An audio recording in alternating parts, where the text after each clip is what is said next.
What's going on out there? It's Ron Brown, LFT, the People's Fitness Professional. Co-host is not here on a Friday. This is not his day, so he's not here. So it's all me. And Sheik Denim Ill is with us from Syracuse in the building. Peace, brother. Peace, How you peace, be? peace. How you be? Oh, I'm good, brother. I'm good. First of all, thank you for having me on the show, man. I heard a lot about your show.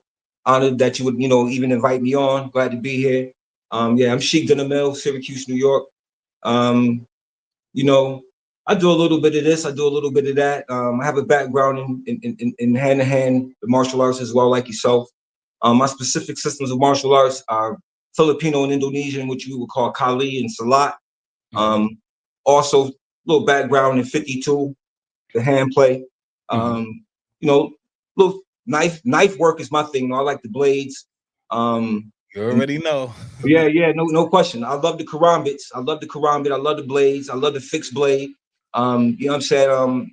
I've been doing the arts since I was 11 years old. I'm 57 now. Oh, that's So consistent training and stuff like that, man. And I've had some great experiences in the systems, and I've been fortunate enough to live, in other countries and lived overseas. Lived in Africa for almost 4 years, South Africa, Johannesburg, mhm, Durban. mhm, Spent a little bit of time in Cape Town as well. mhm. Taught martial arts over there. Wait, wait, Ran. wait, wait, wait. Hold on, brother. Before we go there, because we gonna go there. Let's rewind. Let's talk about you're from Syracuse, right? Right, Okay. Now, you came up in Syracuse, 70s, 80s. How was that right. experience? Oh, no doubt. I was born in 1968. Right. So I turned at 1980. I turned 12 years old. So the 80s was the greatest decade in my life because those 10 years from 12 to 22 years old, pretty much for any of us, is the shaping and the figuration of the beginning of our travels into our adult life. You know what I'm Indeed. saying? So Yes, sir. from the age of 12 to 22, the 80s was beautiful, man. It was one of the greatest decades ever, man. I actually did my first head spin in 79. Mm. Did my Oh, first head spin in 79. You know what I'm saying? Breakdancing, emceeing, all of that. I was engulfed around culture. I grew up, amongst Harambe, which was a Pan-African organization. And then we mm, had brothers and sisters in the community who had businesses. We had Brother Bongo, he had Island Furniture. He was a Jamaican brother, but he was also a Rasta. Then we had Brother Oliver Lee, who had the Temple of Okibalan bookstore, the first Asiatic bookstore in the town. You know what I mean? We had Baba Omobawali, who had Shanti Amani, which is a West African dance, Yoruba dance troupe, which I was a part of from 1980 till 1995 when he passed away. So everything about the 80s was beautiful. The culture, specifically hip hop, you know what I mean? Because we actually live the culture. I still live it. See, what people don't get today, what I try to explain to my grandchildren and my children and things of that nature is that what they're witnessing through the music industry, or what I call the music industry, is actually not hip hop. What they're witnessing is the hijacking of a word and the whole machination engulfed or shredded behind that word. mm. And they think that that is the ends to the means. And I'm telling them that music is a part of hip hop. Hip hop ain't music. Got you. There's a Right, right. whole It's bunch of culture. Indeed, there's a whole bunch of components that make up the culture. For me, hip hop is the fountain of youth. It keeps us in a particular state of psychology. There's a particular psychology with hip hop, and you would only get that psychology if you were born, if you were there from its inception, because there I was like how you said that. So I don't want to cut your no. wisdom. Go ahead, God. Go ahead, But God. man, like this is for you're already setting it off with fire. So now, okay, there since its inception, right? So I was born 1980 Okay, in Harlem, and so I was always back and forth Harlem and the Bronx because my family from Harlem and the Bronx, Harlem and the Bronx. okay, So I saw the abandoned buildings and this, that, people break dancing on cardboard, like that whole era. Like I remember, you know what I'm saying? Even though I was real young, but I remember that era. But being there since its inception is indeed. key, right? So us being New Yorkers and you being from Syracuse, how was that? How was the culture in Syracuse, being that Syracuse is not, of course, is not New York City? Right. So our experiences are different. So how was it? How did you get that city essence up to Syracuse? I'm gonna tell you something, man. It's funny, man, because I was just building with one of the guards on the phone just maybe a couple of hours ago that I came up with. We grew up together. We used to call him G-Man. He was like the youngest DJ in the town at 12 years old. He used to rock the handcuffs on his hands and break the turntables with the handcuffs and all that. And 12, 13, right? Mhm. G was from Harlem. His mother was from Harlem. So this cat, I told him, I said, yo, man, you was one of the most influential teenagers in all of our lives because of how you live. He would go to New York like every weekend. He was always in the city. He'd come back Sunday night, actually early Monday morning, drop the clothes off and go to school. You know what I'm saying? Like, yo, son had leather fronts on. We didn't know what a leather front was. You know what I'm saying? We talk about 1980, he wearing leather fronts, gazelles. You know, right. Bro, we in the sixth and seventh grade. You know what I'm saying? So he had another cat who was an elder to us. He was like, we called him Big Brother. His name was Meechy Vaughn. We called him 45. Meech used to go to the city too, but Meech was able to get into the club. So Meech brought back the first break that at that time he called it breakdown. You know what I'm saying? He's like, yo, these cats in the city, yo, come back with the breakdown, blah, blah, blah. So we came back, he did a little footwork and did the spin on the floor and did a little freeze. And we was like, oh, so we flipped out. But yo, fam, I was one of the nicest, because I was a martial artist and a gymnast. Ooh, crazy combination. Yo, front flips in the footwork. You know what I'm saying? Windmill into a head slide, into a head spin. You know what I'm saying? Like a swipe into a head spin, into a windmill, into a swipe. Like, yo, my combinations was incredible. Footwork was crazy. I took out crews. Matter of fact, me and G, how I got with them was, went to a skating rink. The name of his crew was called Puma Nation. It's a whole history about Puma Nation. Now, Puma Nation crew, right?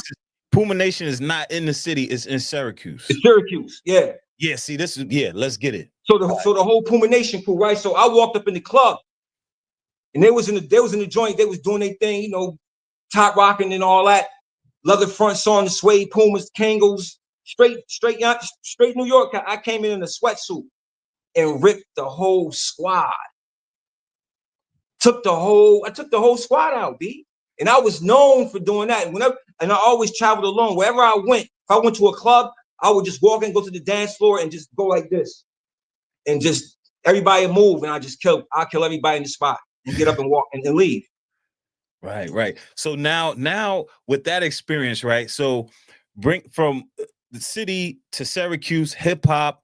So it wasn't like so much of a lag in the culture, like as far as like what Syracuse got. So let's say like Harlem and the Bronx and all that, the 5 boroughs, we start rocking gazelles. When does Syracuse start rocking gazelles? 1980.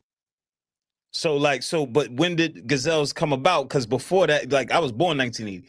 Right. I don't know. Obviously they was wearing gazelles already, because we was wearing them too. Right. We got that from the city. Remember, Run DMC wore gazelles. You know what I'm saying? Like we used to see gazelles. Like you would see gazelles like with certain everybody didn't wear gazelles. Even in the hip hop culture, it was certain crews that rock gazelles, B. And those there was always fly guys. You know what I'm saying? You know, Run DMC that was a fly duo, man. Them boys, they was fly. Leather, you know, matching jean joints. You know what I'm saying? And the Adidas, like they was fly. Yeah, the game changed. The fashion game changed because, like, the Bronx had a particular look. Okay. It was chains and leather and all this other stuff because the Bronx was coming out of that gang culture. Right, exactly. Savage Skulls, Seven Deadly Sins, Black Spades. You know what I'm saying? They was coming out of the gang culture, so we understand that. Then you had Run DMC. They coming from Queens. Queens always been fly guys. Right. They came fly like Queens do. Right. Harlem is fly guys too. They come Harlem dress. Right. You know what I'm saying? So it was like in Syracuse took on that type of style. They took on that type of Harlem Queens thing. the real Hold on. b-boy, the real b-boy MCs, that's what they took on. You know what I'm saying? Because that was the paradigm. You know what I'm Okay. saying? Like that's what they took on. And we Gotcha. had crews. You had KOC crew, you had Puma Nation, you had McNasty crew, you had the Southside Rockers, you had Can't Be Stopped, the CBS crew, you had Grandmaster, Grand Electric Shop. Man, it was DJ. It was so many, man. It was Okay. so many. So now, hip hop, Syracuse, you're growing up, breaking. You MC? Yeah, I was the MC. Yeah, MC? You ever get into DJing and all that, cutting? I got a little bit into DJing, but my cousin was a DJ. And my DJ when I rocked the Knights of Columbus, my DJ was a 13-year-old. His name was DJ EJ. Matter of fact, you might know him. They call him Eddie James. He got a show called Chop Shop. Okay, I don't know that name. I don't know that Yeah, name. Eddie James. He was a producer for Def Jam. Okay. He got his own podcast. It's called the Chop Shop. They do music and they do like all the young producers and Paul. Yeah. Actually an ill podcast. I gotta check that out. What about getting up? Tagging? Yeah. What, graffiti? Yeah. Oh man. Yo, my god brother and my man Tink. Tink was a beast. His wiles, incredible. Son, yo, all I could do was tag. I couldn't bomb, I couldn't paint, but I could tag though. You know what I'm saying? Right. But I couldn't bomb or paint. But Tink, yo, Tink was nice. He was super nice with the characters. I mean, yo, we was rocking full blown jean joints, full blown, you know what I'm saying, airbrushed 8081. Crazy. So now going through that hip hop, breaking that whole culture, how did you get into the teachings? How were you introduced to the teachings? This G brought the lessons back from Harlem. I got it from G. Okay. G gave me the lesson right now though. G, he right here in Syracuse. His name is Hakeem. He speaks fluent Arabic. He's an imam at the mosque right around the block. Oh wow. And G had production deals with Def Jam. Matter of fact, he was a part of Trackmasters. Rich Nice that's his like ace. You know what I'm saying? He was in the studio when KRS made, Step Into a World and all that, man. He was around the Puff Daddy days and all that, man. Step Into the World, that's 96, 97. Yeah. G got a story. That's my man right there. He got a real story. We came up from childhood. I mean, a real story, like a movie type story. Okay. G had a key at 13, man.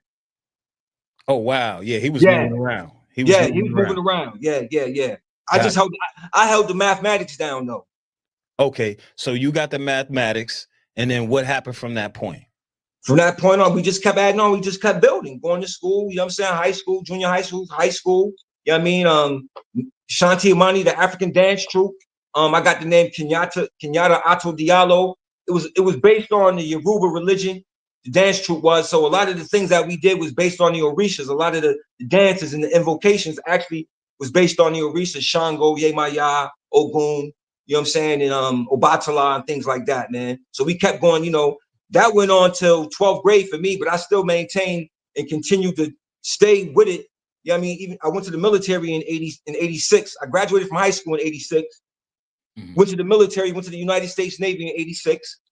And did 2 tours, got out in 89, got kicked out. Whoa, pause. So now you did 2 tours. Yeah. Explain those 2 tours.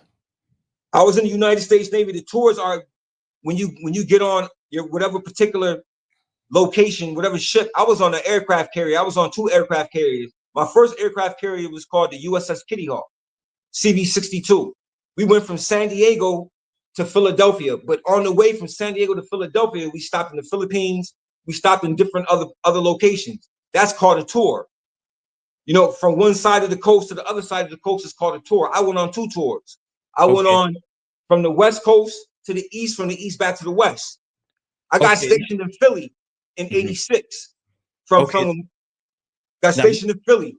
So when we went through from San Diego, I went to A school in San Diego, got out of boot camp, in Chicago. From boot camp, I got sent to San Diego, where I went to A school for culinary, to be a chef, right? Right. So went to A school. From A school, they sent me to my location or my destination, which was the USS Kitty Hawk. But I had to wait for the ship to come in to get on the ship. So I got on the ship in the Philippines. They sent me to the Philippines to meet the ship because the ship had already left. So they flew me to the Philippines. So I was in the Philippines for like 6 weeks waiting for the ship to get there. Wait, hold on, because you moving at like light speed, right? So now, you did these 2 tours. The first tour, what was that experience like? I'm about to drop it to you. That's what I'm about to show you. All right, I'm still on the first tour. All right. So they flew me to the Philippines to wait for the ship to come into the Philippines because that was the next dock. They couldn't fly me to the ship while it was on the water. You know what I'm saying? So it was en route. So they flew me to the Philippines. So I was there for like some weeks before the ship got there. Mind you, I'm 17 years old, bro. In the Philippines, out on Magsaysay Boulevard in Olongapo City, right? Subic Bay, with 225 massage parlors and bars all the way up and down the strip. And I'm a Scorpio.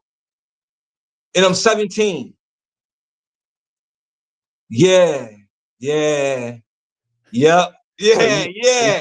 It was Think about it. out. You were wilding Yeah, I out. was wild, yo. Yeah. Wow. I was all over the place.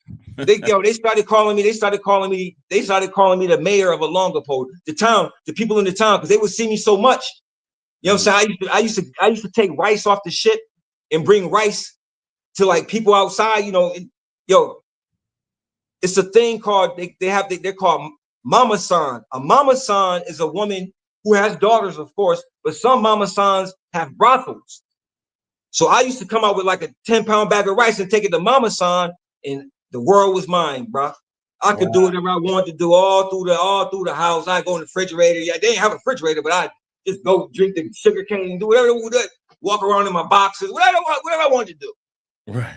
You know what I'm saying? It was just a wild time, man. I mean, ship came in, got on the ship, and everything was good. And then I messed around, bro. From the age of 17 to the age of 20, I caught a crack addiction inside of the military. I was on crack from 86, almost the end of 86 to about 89.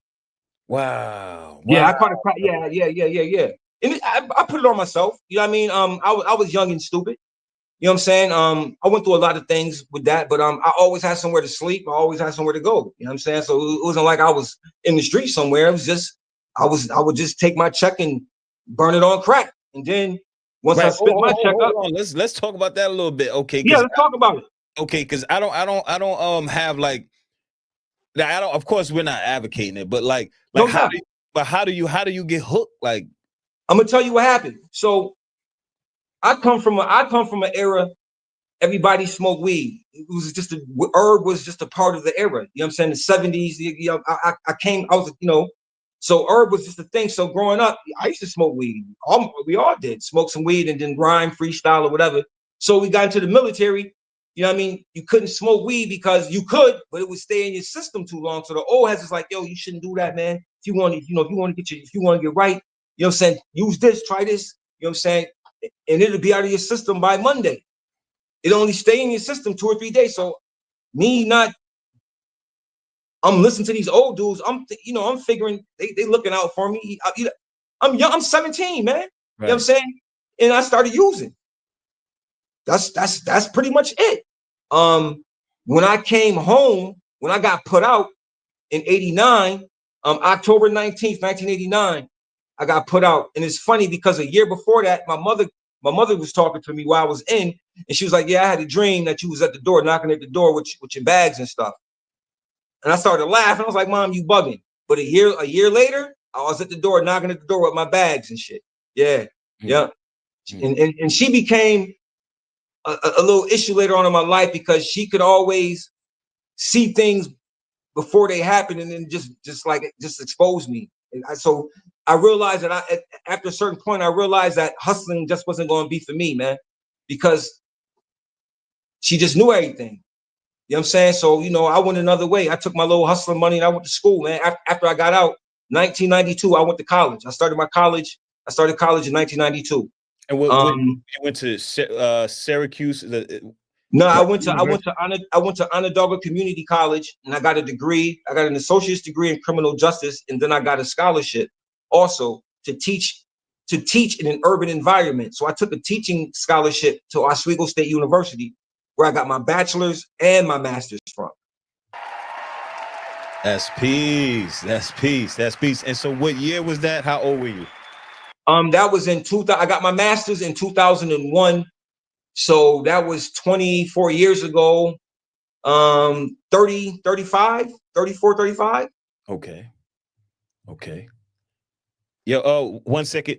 Peace to everybody in the chat. I love this show. Yo, thank you, brother. Really appreciate you. Awareness Daily. If you're watching, I did see the super sticker. I really appreciate you, brother. The new member. Really appreciate you. Everybody in the chat. Thanks for watching tonight's show. Back to you, brother. So now, so you got the degree. So where'd you go from there? From there, when I got my master's, I was already working in at a place called the Southwest Community Center, and I was basically what they would call the career specialist, job placement, employment specialist. But I was also a lot more. Now, with this program, it was called Results, and this program was centered around youth ages 16 to 24 years old, high school, as well as what they would call gangbangers and shooters. My thing was to help them find an alternative to the criminal activities that they were participating in, jobs, internships, so on and so forth. What happened was I was so nice that they started actually changing. Bro, I stayed there from 1998 till 2005. From 1998 to 2005, I had over 250 students come through. None of them failed. None of them. Nobody. Some went to college, some went into trades, some went into just life, got married, and so on and so forth. I still see some of them today, man. And they still thank me. Bro, if it wasn't for you, Mr. D, if it wasn't for you, if it wasn't for the things you told me or made me do, if it wasn't the way you made me think. See, my thing is this. You can never give somebody, I don't tell them what to do. I don't give them orders. I don't order people to do anything. What I try to do is I try to create an idea with a suggestion, right? Yo, maybe you should think about, if possible, have you ever tried this? Or have you ever done that? You know what I'm saying? Or have you ever thought about something that you've never thought about? I ask these wild questions because when you ask a crazy question, it gets a person to think abstractly. Right. You know what I'm saying? But the question can't be crazy to the point where it's offensive. Right. You know what I'm saying? Because so you can ask people things to infer, to actually try to read them, and you can be offensive. Because everything, for me, everything is communication, right? Not just words, brother. To me, communication is not just words, it's symbolic interaction. All communication is symbolic interaction. It's not just words. If I do this, and then it's all communicating. Our children do it to us all the time. We did it to our parents. They talk to us, we take our eyes and look over this way. Throw our head up. Look that way. Start nudging. We, as adults, we know what all that means when our kids do that stuff. Right. That's symbolic interaction. They know they can't talk back because something might happen if they talk back. So they talk back in other ways. Right. You know what I'm saying? They use other things to do. And this is the human condition. When a man says something out of his mouth, I don't listen to that. I watch his body. I watch what he's doing as he's speaking to me. Right. Indeed. Because he may be saying something else and maybe speaking to somebody else while he's speaking to me. Right. That's an actual fact. Actual fact. So now you do this, right? You help the youth and things like that. How'd you get into Moorish science? Ah, beautiful question. So a good brother from Syracuse, New York, named Sharif Bey. Okay, yeah, Sharif. Got Sharif came back to Syracuse in about 89, 89, 90. So I think it was 89 and Wait, 90. hold on. Let me shout out my brothers, Sharif Bey. What's up? What's up, brother? I think he was just on what's the brother's name? Oh man. I never really watched the guy, but he's like popping now. What's the guy's name? He was just on his show.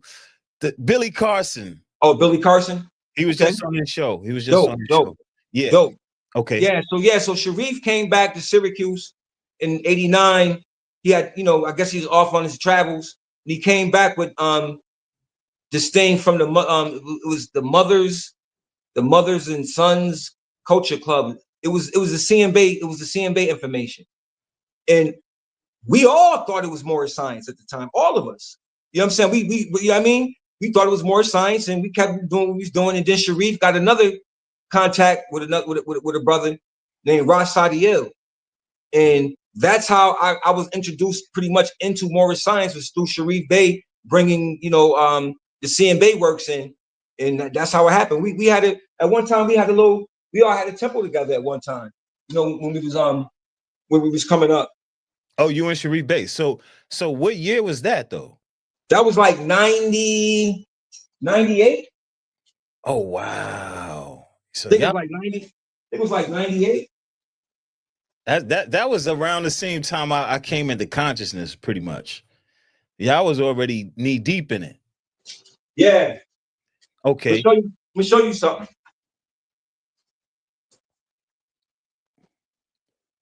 See that? Wait, I can't see. Put it up a little bit more. See Sharif right there? You see me right there in all the black? So who got the black fez on? That's me. Wait, hold it up. Bring it up a little bit more. Yeah. All right. That now we can see it clearly. So now where's Sharif? He's hold on, let me turn it around. He's standing. He's the third. There's me, then there's another brother, and that's him. That's Sharif after the other brother. Okay, with the red fez on. Yep. Yeah, I see him. Yo, that's crazy. That's history, right? That's Syracuse history. So who else is in there that's still with the movement? The brother that's in front of me, Yeah. he's still with the movement. That's my son and my daughter. That's my son and my daughter down there. My son is 32 years old now. Oh wow. My daughter is 30. That's peace. That's The peace. other brother over there in the maroon fez, he's still in, and the young brother with the turban on, and the other brother with the black. I don't know how active they are, but they still carry their title. They still carry, their yeah, they're bad and ill, yeah. Okay. So now Sharif came with the CMB teachings. Y'all got the teachings, y'all opened up a temple, and then what happened with the temple and like that whole initiative? Well, life happens, brother. Yeah. You know what I'm saying? People went different ways. Things happen. The leadership we was with, there was a split. You know what I'm saying? Oh, yeah. Things fell apart, and I left. And a lot of the brothers, they stayed with the leadership. I bounced, pretty much. Okay. So now you pick up the CMB teachings, and then from there, where'd you go with more science? By this time, I had put the CMB teachings down because now I understood what the prophet was. I understood the difference. You understand what I'm saying? So I got strictly on Moorish science. Okay, can you explain the difference for the people? Yeah, CMB I'll put it like this: CMB didn't teach religion.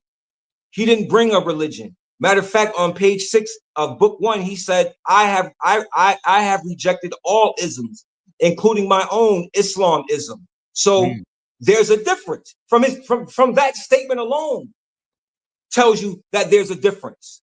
You understand what I mean? While we're dealing with holy books and prophets and so on and so forth, he's dealing with the science of astrology, masonry, astrology, law, history, all intertwined. Some cosmic histories and so on and so forth. So there's a difference. They have a zodiac constitution. Right. You know, the Moorish Science of America has a divine constitution and bylaws. Bylaws, right. You know what I'm saying? There's a difference. So I don't knock that, because that science has its value. Trust me, it has value. You know what I mean? But I wanted to learn the science of the prophet, and that's what I put my focus on and my concentration on. And I started going through the Moorish world, man. Okay, now once you put that down and you started going through the Moorish world, what was the what was your your point, man, or what, did you go to a temple or did you go to a person? Or no, what happened was after I left and broke away from them, I had contact with all types of brothers and sisters. So I started doing research. That's all. I found a brother named Brother Naeem Bey from Virginia. And me and him was building that, and I was, and he was like, what's going on in Syracuse, blah, blah, blah. And I was like, yo, man, I want to put a temple here. And I got introduced to my real first Supreme Grand Sheik. His name was Grand Sheik Henry Bey, out of Long Beach, New York, originally out of Queens. He was the first national organizer of the Moorish Science of America in 1969 in Queens, New York. Him and a brother Dokes Bey and another brother, I forgot the other brother's name, but they are the original founders of the Great Seal, brother. Right, in Queens, right? Yeah, my Grand Sheik, my Supreme Grand Sheik is one of the original founders of the Great Seal. Right. Okay. Yeah. Okay. That was in the 50s. I mean, pardon me, that was in the 60s. In the 60s. Now, can you I know I got you going all over the place, but yo, this is dope. The Great Seal, can you explain that right there? The Great Seal, I don't know much about the Great Seal because I didn't really deal with them much. I knew brothers who was a part of it. I met Brother Rami Bey. Brother Rami Bey was cool. He was on 140th and Guy Brewer, 141st and Guy Brewer back in the days in Queens. We used to go holler at him. You know what I'm saying? And Brother Hakeem Bey, if I'm not mistaken, he was a part of the Great Seal at one time. It was another brother too. But what they did was they were to me, they were more like a off branch of the Moorish Science of America, but they had other elements that was intertwined in the Great Seal, like Freemasonry. You know what I'm saying? Masonry and other things, was there as well. And I never really was a part of the Great Seal. That was one organization that I didn't become a part of. I knew brothers who was a part of it though. Got you. So you went on your travels, you basically studied on your own. Yeah, and I opened up and I got commissioned. I got with Grand Sheik Henry Bey, and I ended up getting a charter, and I opened up Temple number 18 in Syracuse, New York, from 2000 to 2004. And then in 2004, I left and went to Africa and came back a couple months. And then hold on, you went to Africa. What you do there in Africa though? I went to visit. I went on a visit. Okay. At that time I was married. And my wife her family are South African. You know what I'm saying? Her mother was an ANC member who had got exiled from South Africa. So she had been away from her own home for over 30-some years. She was an ANC fighter. Her mother, my ex-wife's mother. So we ended up going back. So she wanted to see her family. My ex-wife wanted to see her family overseas. She wanted to go over there. So we went over there, came back home, and Grand Sheik Henry Bey, gave me a holler and said that he would have revoked the charter from the temple because they wasn't keeping things in order, and told me that he would give me a charter back if I wanted to reopen the temple. So I said, nah, I didn't do it. From there, by this time, I'm well established in the Moorish world. People know me. So I'm helping people open temples, close temples. You know what I'm saying? From 2004 till 2017, I wasn't a part of no grand body. For 13 years, I was just being an angel. I was just out here doing what I do. But I was still helping the Moorish Science Temple of America, even though I wasn't an active, member with a body of group followers or whatever. You know what I mean? Because I was never into titles or nothing like that. My thing is the work. I do the work. I'm not. The titles don't mean nothing to me. You know what I'm saying? Anybody will tell you it never. It don't mean. It don't. I'm not a title guy. So from there, man, just doing my thing. 2007, I went back to Africa for some years. From 2007 till 2010, the middle of 2010, June, somewhere around there is when I returned. But while I was there, I ran an ibogaine clinic. I had my own ibogaine clinic. I had my own radio show on Channel Islam, which had 1 million listeners. I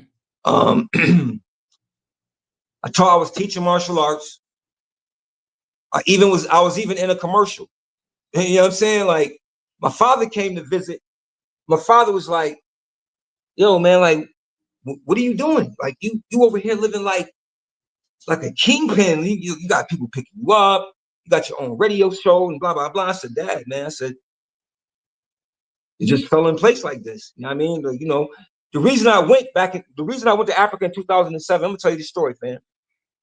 I went in 2007 because my ex-wife took my daughters to South Africa, and said she wasn't bringing them back.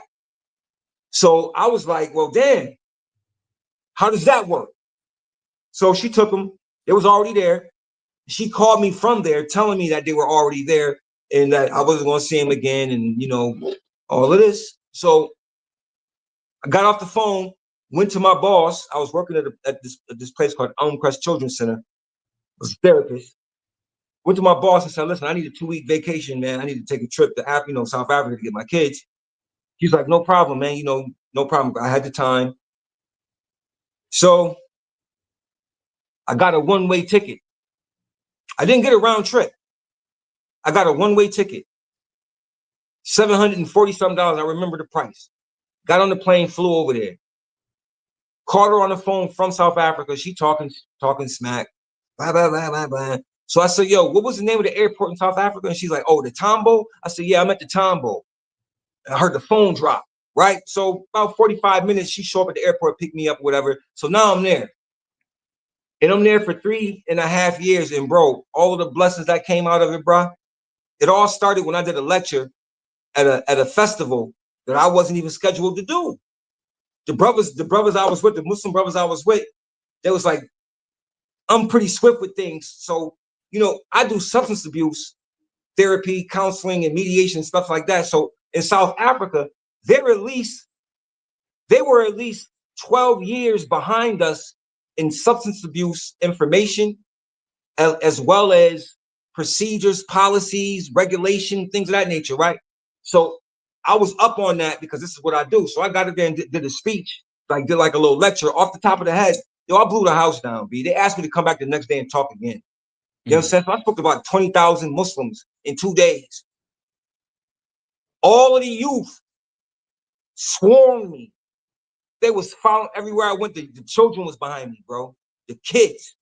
Because the message that I brought, see, my thing is this. I don't talk to the adults, but I will give the adults instruction and tell them how you messing up. So y'all want the kids to come to the mosque. Y'all want the kids to come to the church. Everybody listen. Y'all want them to come to the mosque. Y'all want them to come to the church. Y'all want them to come to Jehovah's Witness, to the Jehovah's Hall, all that. Y'all want them to show up. Y'all want the kids to come. But guess what y'all doing wrong? Islam, none of those religions are addressing the current condition that the children deal with daily. Right. They don't want to hear about trees crying. They want to understand how they can deal with gang banging. How is this scripture going to help me defeat drug, substance abuse? They ain't getting the real talks. They want the, you know what I'm saying? So it's like, it's another method to the madness. And the method to the madness for me, when I'm dealing with the youth is that I speak to them in a language they understand. And I'm not judgmental when I'm speaking to them in a language they understand, because see, I was 15, 16, 17. Shit, I had a crack addiction. How am I say, you know what I mean? So what I'm using now is the best part, God, is understanding, right? Right. So I'm showing that understanding is not just something that we utilize by listening, but understanding is an action. Okay. Draw that up. Draw that up. Understanding is an action. Because a person can tell you, yeah, I understand, but you don't believe them till they show you they understand. And in some form or another, they will show you they understand.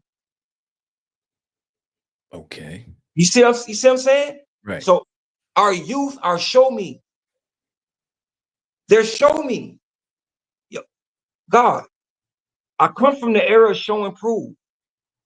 One thing that the 5% Nation taught me that stayed with me in everywhere I've walked and traveled, every school and every chair I've sat in.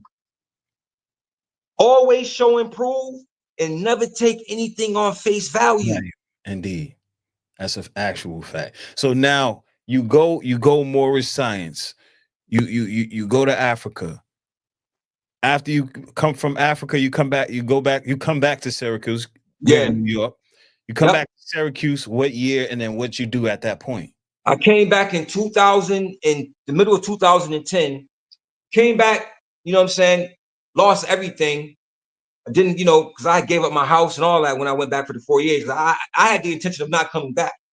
My intention was to go stay. So, but Allah had other intentions. It was other intentions going on. So ended up coming back, came back home. From 2010 to like the middle of 2002, from 2010 to like 2012, I was unemployed. I couldn't find work. It was just crazy, man. I couldn't find work. So what I did was I made work. I started using my martial arts. I started teaching, doing classes, trying to do workshops and seminars, and I started making jewelry. Bro, I was the first one to make zikr beads out of semi-precious stones. Nobody was doing this. This is why I did it, because nobody was doing it. This is why I did it, because nobody was doing it. Because I understand the science of reflexology. Right. These are linked to organs, right? Different things. You know what I'm saying? So yes, when you're doing zikr, you're using these fingers. So now imagine zikkering with semi-precious stones. Imagine zikkering with a quartz or a lapis lazuli or any stone that's been charged. Okay. You know what I'm saying? You dealing with a high science, because the forefinger and the thumb is the pituitary and the pineal. I used to say it all the time. When the Bloods do it, they sign the Bloods. I did a video a long time ago on my YouTube page called "Gang Signs Are Mudras." I did this before anybody. This video probably was from like 2012, 2013. Gang signs are mudras, and I was saying about all of the different types of signs that the gangs thought they're actually mudras, and mudras are used for meditation and so on and so forth. I was like, yo, if the Bloods held this, like they throw their blood sign up, if they held this like this for about 30 minutes, they'd be so damn peaceful, man. They wouldn't want to shoot nobody, man. You know what I'm saying? Yeah, it's like in martial arts when we do connections. If we meditate, hands at the dantian, under the dantian, tips of thumbs touch under your hands under your dantian. You know what I'm talking about, right? Yes, sir. Yes, sir. Okay. Yes, sir. So it's the same thing. It's the channeling and the consistent cycling of energy. But this is healing. Mudras are healing. These are healing things. You know what I mean? We different. You know what I mean? Put your fingers together. It's yeah. We're gonna have to build on that right there. That sound kind of wild right there. Yo, check my video. You get a chance, check my video, gang. And when you get an opportunity, look up a mudra. Look up mudras. Just look it up. You'll see all of the different mudras yourself. You'll be like, oh, smack, that's a Crip sign. But it's not a Crip sign. The Crips are using mudras. They don't know it.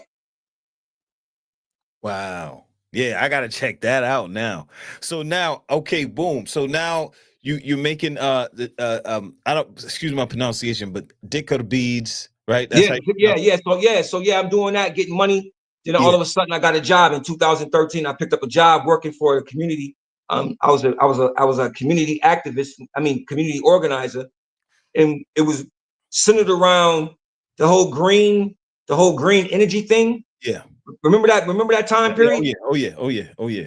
So I was going through the community. We was talking about, exchanges of energy and boosting the energy, changing it over and all that type of stuff. I did that for a little while, got bored with it, continued to do the martial arts and all that. And then I got into the mental health field, co-occurring disorders, mental health, substance abuse.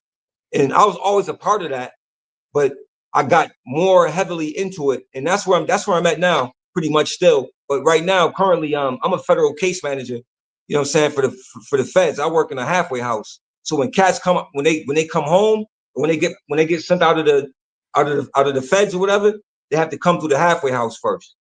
And then we transition them and prepare them to come back out in the world, man. So I'm doing a lot of therapy work up in there, fam. It's a good place to be. A lot of Muslim brothers up in there, some guards is up in there, you know what I mean? So I'm in the right place right now, you know what I mean? I'm also an author. I wrote 8 books. So they can find your books on Amazon or I'm Amazon. You can find them on Amazon. All you gotta just type in my name and then just type author and they'll pop up. That's peace. So now you got this job, etc. Now, Moorish science, how did you get into, al-Islam as they call it? Oh, al-Islam it's just that I was never into al-Islam, but I go amongst societies. See, I'm swift and changeable, brother. I'm moving currents. Mm-hmm. I can go anywhere and sit amongst anyone, and you would think that I'm that. Right. That's just how I've been bred.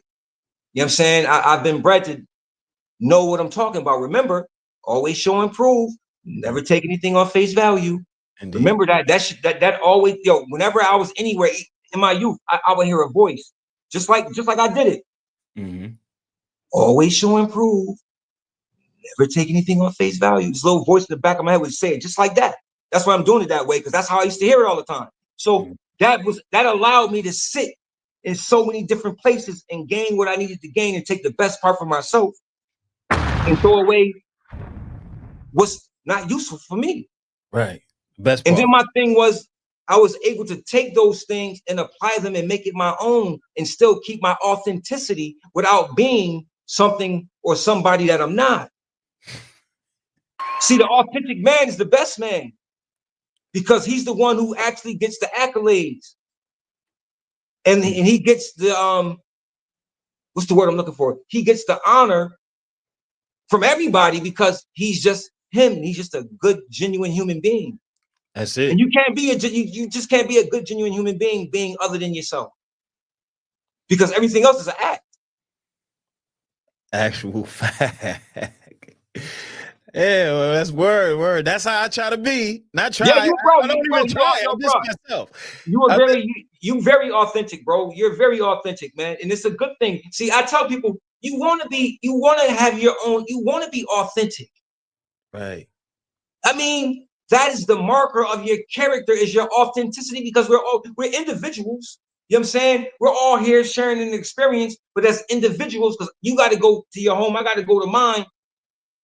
There has to be something about the character in an individual that makes him or her accepted.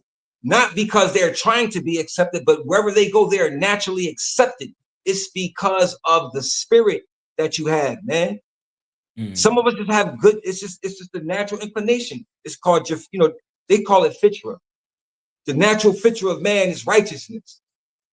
Okay. But I've seen some souls where the natural fitra was evil. Bro, I know some evil people. They've been evil since they came out the womb.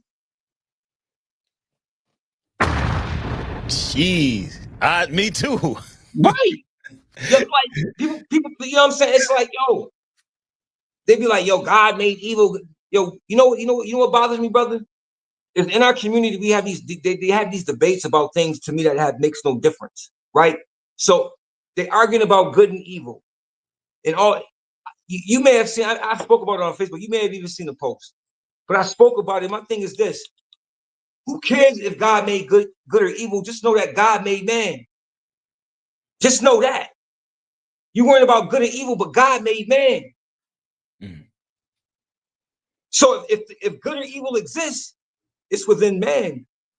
Ideas and choices and behaviors to make good or evil manifest itself, or to whatever it is. So you're talking about God, but God just made man. Right. Actual fact. Actual fact. So that's peace. So now we took you up with Al Islam. Mm-hmm. Now I see you have the Yeah, the prayer mark. Yeah. prayer mark. Yeah, I Prayer do mark. a lot of prostration. One thing I want to tell people is that when they see this, it's from prayer, it's from meditation. But remember, prostration is older than El Islam. Prostration is older than El Islam. Many societies prostrated. You know what I'm saying? Prostration, it's a science behind it. It's an exercise. Prostration is it's actually what they call in a asana, asana, a pose. You know what I'm saying? All of the positions of salat is yoga.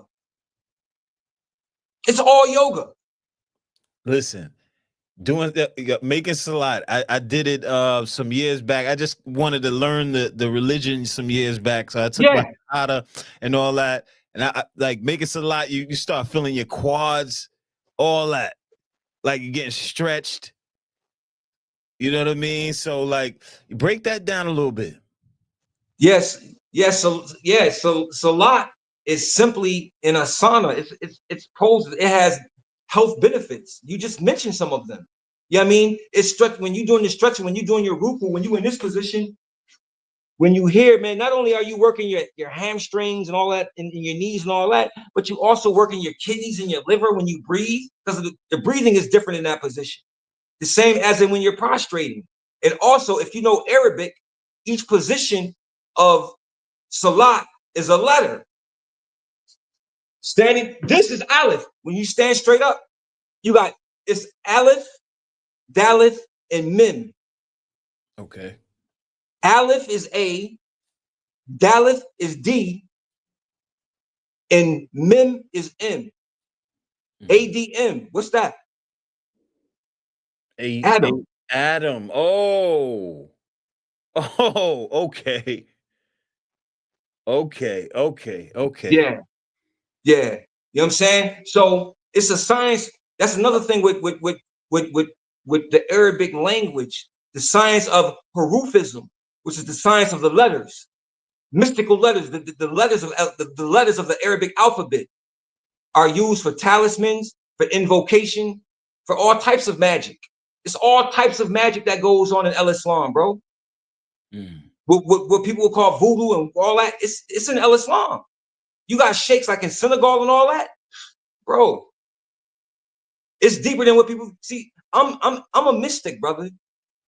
This is why I've been through all of these places, because they have mystical sides.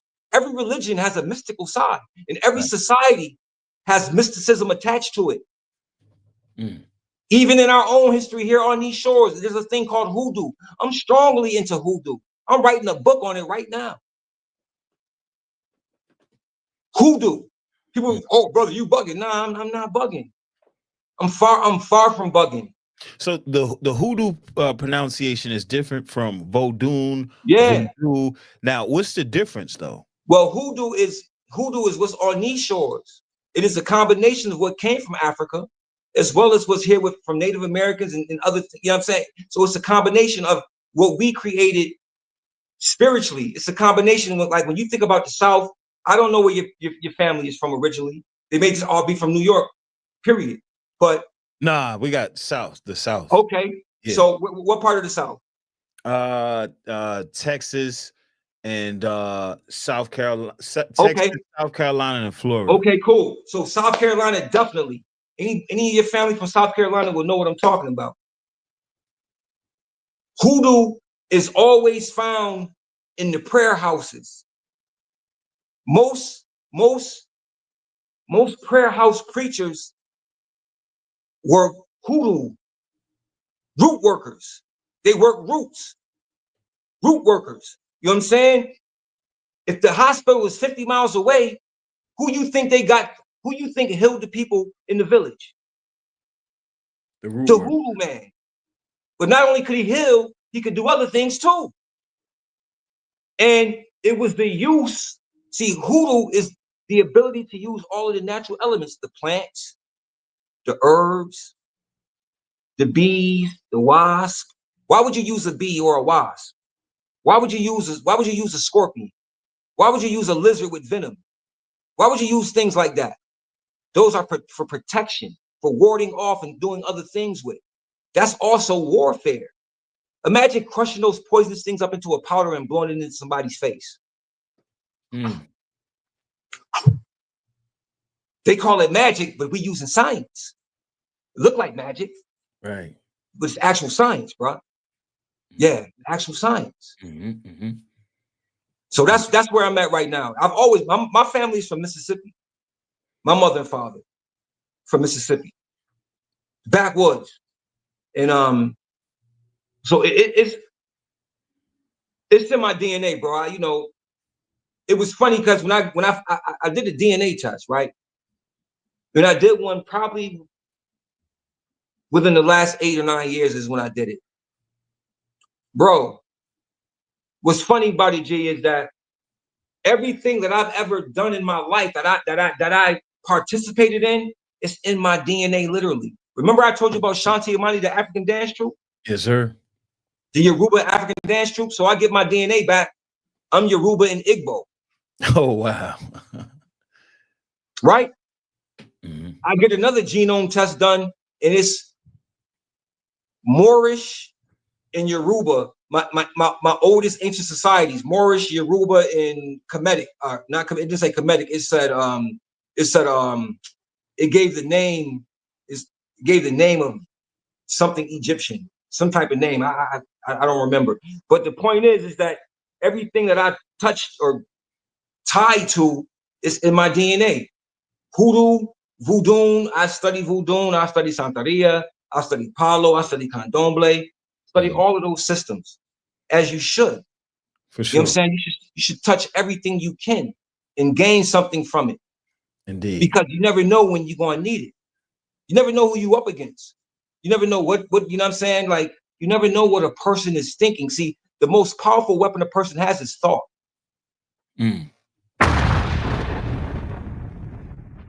Bro, actually, you can think someone out of existence.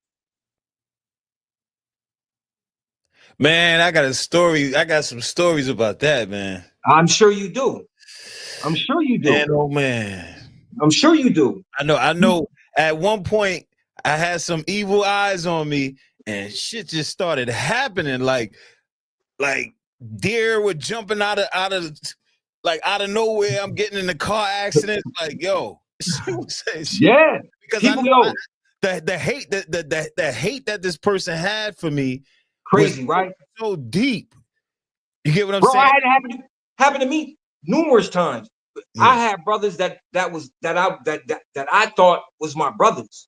I'm working. Remember, I told you I was working at the Southwest Community Center, and I had a booth area where my computer was, my desk and everything. And right next to my desk is a radiator, like a little radiator along the wall. So I'm sitting at my desk one day and something just said, yo, look down. I looked down at the radiator and I saw some white paper inside the radiator. I'm like, what the fuck is like? So I reach in, I'm pulling it out. I open it up, and it's a talisman.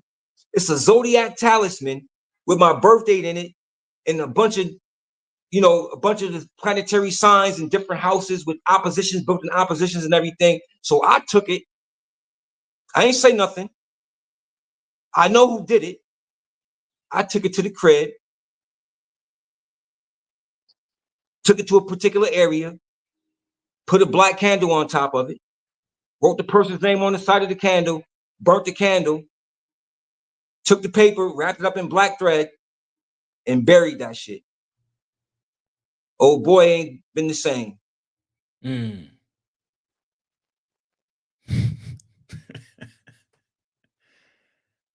Yo, we got to build on that. Yo, on that note, brother, thank you for coming out this evening.